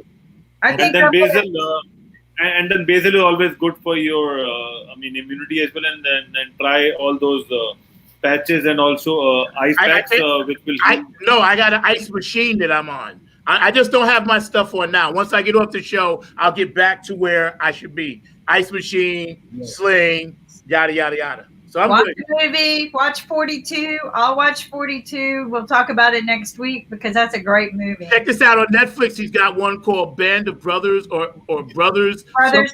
four brothers or whatever. That's really good too. That's the last one he actually I think was making or Okay. made. But yeah, yeah, so we'll do that. But also, I thought 42 was probably one of the best. 42 is excellent. He should have gotten an Academy for that. Excellent. But I let's think, watch it, talk about it next week about. And I think this thing on your chin, that Zach, I'm hoping you can shave it soon. No, I refuse. Just for every time somebody asks me to shave it, I'm going to grow it another month. No, you're only for the pandemic, right? It's only about the COVID. No, now it's become a quest. Oh, okay. It's bigger than the pandemic now. All right. Okay. This is my spite beard. Okay, I'm growing it out of pure spite. Right. He's definitely, but like I said, I don't know why y'all keep asking him to do that. You know he's not going to do that. Shave it, Zach. Shave it a couple more months. I don't even know why you went there. But, we talked about sports at the beginning. And I'm going to close it with a sports thought as well, because definitely, and then we'll bring up the ambassador and the IBM TV thing. We got two more great shows getting ready to come up. I believe at 3:00, we've got Alexandria, and she'll be coming on with her great show dealing with music. And then we've got Talking Upstream coming as well. But I don't know about the rest of the panel, but I keep saying that one of these years I'm going to make it up to the U.S. Open, and that's going on this year. Unfortunately, they're being impacted by the pandemic as well, so they're under some restrictions and things of that nature, but definitely it's on my list of things to go to because I keep seeing that it looks like an amazing event. I've always been a big tennis fan, so I don't know Serena about you. advanced. Serena advanced yesterday. Yep. Cool, that's a good thing. Glad Put down slow and And her champion in waiting. Yeah. Good. So Serena Williams is still 39 and a mother, and she's still winning. Still doing great. Naomi Osaka is still doing great. So there are a number of folks that are out there that I'm rooting for, and there are definitely some great tennis players. So I'm gonna see how that's going, and then I've got to see if the Lakers are gonna go down 0-2. So that ought to be interesting, since I know that my Clippers were tied 1-1, and I did not like that result yesterday. So hopefully I have some better basketball results. But right now I'm getting ready to bring up the ambassador, and of course we'll keep track of the world going on, both the world of sports, the world of entertainment, and of course the world of news. But here's information on the ambassador giving us some great advice on what to do. Coronavirus से कैसे बचेंगे?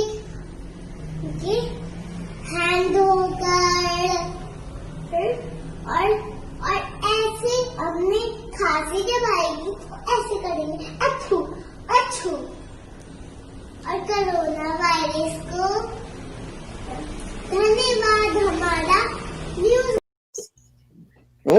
Corona virus से कैसे बचेंगे? Okay, hand होकर और ऐसे अपने खांसी जब आएगी तो ऐसे करेंगे अथू अथू और कोरोना वायरस को धन्यवाद हमारा म्यूजिक सुनने का. Every time